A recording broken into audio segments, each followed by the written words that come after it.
Hey, you know something? I hate to say it, but we make a pretty good team. Bite your tongue, hothead. Quote, The Human Torch and Spider-Man. Amazing Spider-Man, Volume 1, Issue 19. Spidey Strikes Back. The Daily Bugle continues its editorials on Spider-Man being washed up, but Spider-Man comes out of nowhere and rounds up bank robbers. As J. Jonah Jameson learns the news, he takes his frustrations outside. The Human Torch flies to the skies, witnessing J. Jonah Jameson hit the wall. In his last fight, he was completely exhausted and his flames were not as strong. As the Human Torch glides to a landing near his home, an asbestos-covered lasso snakes out and grabs him. It is the Enforcers. Montana lassoed him while Ox brings him down. The Human Torch throws some fireballs at Ox and Montana. The third member of the Enforcers, Fancy Dan, answers Ox's call and rushes up carrying a cylinder filled with chemical foam. Fancy Dan says, "You didn't expect us to be unprepared for your little tricks, did you? This will put your blasted flame out." The Sandman comes up over and totally engulfs Johnny Storm where there are no flames. The Sandman says, "By covering with a sandy composition, my body can extinguish his remaining flames, and without his fury power, he's just another puny teenager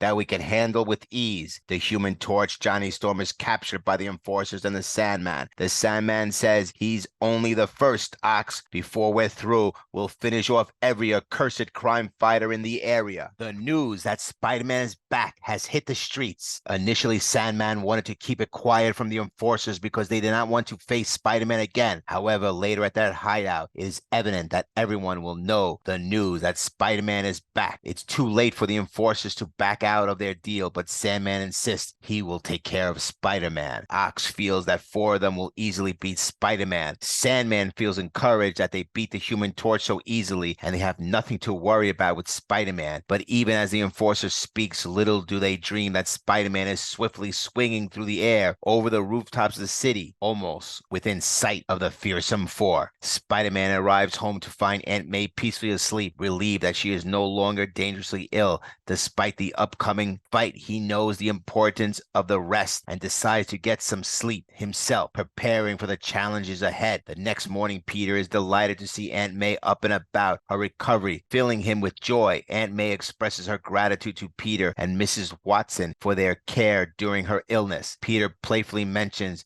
how no one else can make pancakes like her, to which Aunt May responds with warmth, expressing her relief to see him in good spirits and despite her concerns for him lately. Upon arriving at the high school before class, Peter learns that Spider-Man's return to action has boosted Flash's popularity once more. Flash in turn is attempting to reconcile with Liz Allen. However, Liz mistakenly believes that Flash is upset with her for disclosing to Peter Parker that Flash had been masquerading as Spider-Man. As Peter Parker walks home from another day at school, he sees Fancy Dan. Suspecting something sinister might be afoot, Spider-Man follows him. Spider-Man is following Fancy Dan, hoping to lead to the other Enforcers, but suddenly he is spotted by the other criminals who realize he followed Fancy Dan. Fancy Dan says he won't get away this time as they feel they have Spider-Man outnumbered. Ox throws Fancy Dan, using him as a battering ram, and then they catch Spider-Man off guard as he falls in the middle of many criminals who look to ground and pound him. Spider-Man quickly bounces up as all three common criminals hit their heads together, but then Montana tries to lasso Spider-Man and succeeds. Then Ox hits him with a powerful blow. There's strength in numbers for the Enforcers and their criminals team,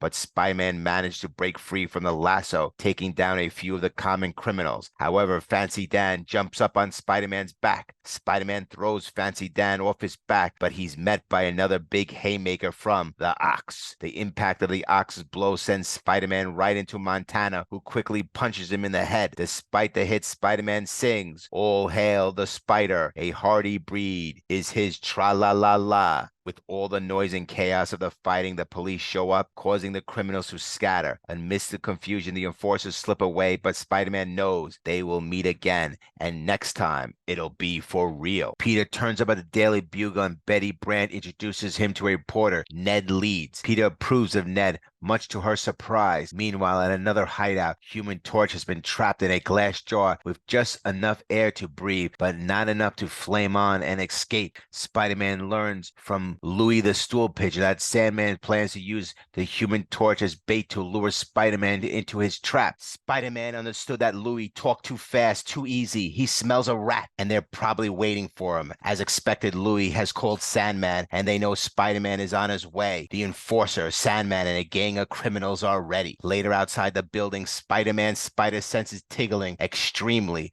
but no matter how bad or what trap is set, he still has to make sure the Human Torch is okay. Spider-Man uses his wall-crawling abilities so none of the criminals can see him entering the building. Some of the criminals think that this is a waste of time and Spider-Man will never show. The information was correct. Sandman and the Enforcers have indeed captured the Human Torch. Before Spider-Man goes to rescue Johnny Storm, he sets up his automatic camera to capture the rescue. Spider-Man thinks that rescuing the Human Torch will be a breeze. Let the fight begin. On top of the prison of the Human Torch, the Sandman awaits. Spider-Man may be startled, but he goes right through Sandman before he can harden his body. Behind the Sandman are the Enforcers waiting to attack Spider-Man. Ox delivers a punch right to the face, followed by Fancy Dan and Montana lassoing him up. But before Montana secures a lariat around Spider-Man, he loosens the grip and hits Montana right in the face. Then a few criminals come after Spider-Man, but he quickly disposes of them. However, he notices sand gathering under his legs. The Sandman says, "Ha, you didn't expect me to slither under you in my sandy form, and then suddenly come up behind you with a pile driver punch, did you?" As the pile driver punch would knock out an average human, not Spider-Man, who webs up Sandman's face. Montana again tries to lasso Spider-Man as Fancy Dan jumps back on the Spider-Man's back. Spider-Man spins upside down, dislodging Fancy Dan off his back and loosening the lasso. He then pulls Montana closer to deliver a punch to the face while the other criminals try to hold down the elusive Spider-Man. Spider-Man punches his way through the two common criminals, but from behind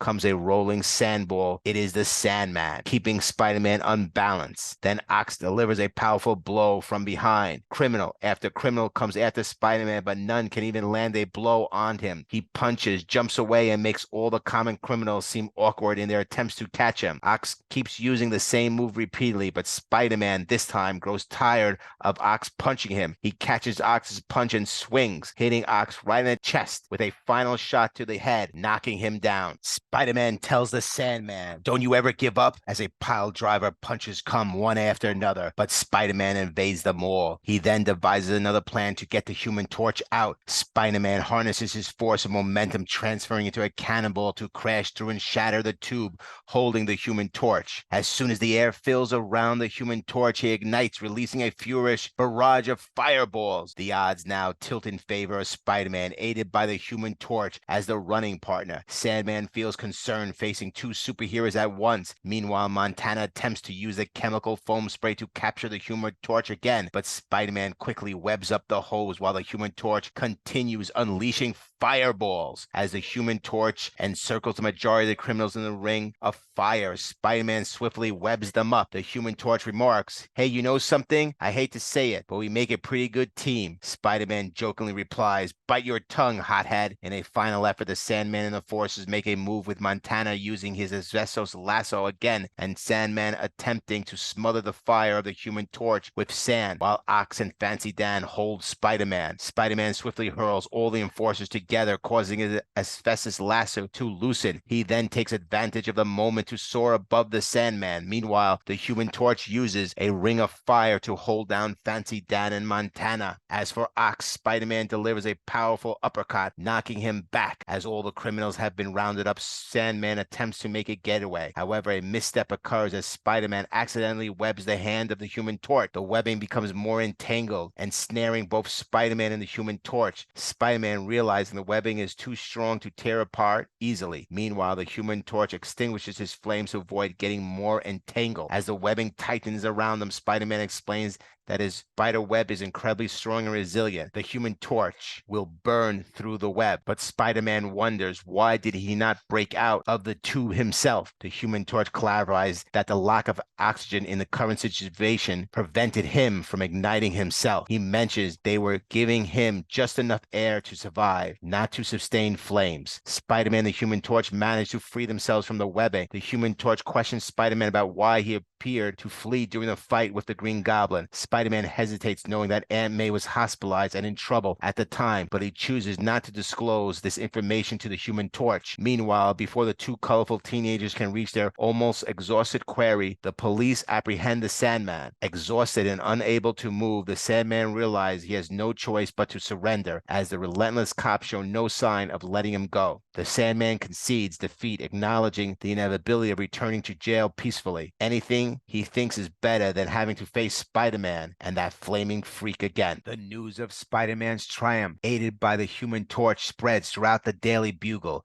They've captured the enforcers and chased the Sandman into police custody. J. Jonah Jameson, while begrudgingly admitting that Spider-Man will be seen as a hero again, is also pleased because he knows they'll sell 500,000 papers thanks to Peter, who walks in with a complete photographic record of the fight between Spider-Man and the enforcers and the Sandman. Peter asks Betty out for a soda to celebrate his first day back, but Betty apologizes, saying she has a date with Ned tonight. Peter takes it in stride, saying, "I'll see you tomorrow." Betty is confused by Peter's lack of jealousy or concern, interpreting it as a sign that he doesn't care. This leaves her feeling like she has lost Peter Parker romantically. Later, a mysterious figure follows Peter home from school and reports on the surveillance to a second mysterious figure in a green robe. Notes, the Human Torch mentions the previous battle he was in that happened in Strange Tales 127 when he and the Thing battled the mystery villain. Liz Allen reminds Flash that he was mad at her for telling Peter that he was going out dressed like Spider-Man. That happened during Amazing Spider-Man 18. The type of camera that Peter uses in this story should be considered a topical reference per the sliding timescale of Earth 616. The mysterious figure watching Peter Parker is McDonald Gargan, and the mysterious figure receiving the reports is J. Jonah Jameson. Next, Amazing Spider-Man Volume 1, Issue 20, The Coming of the Scorpion.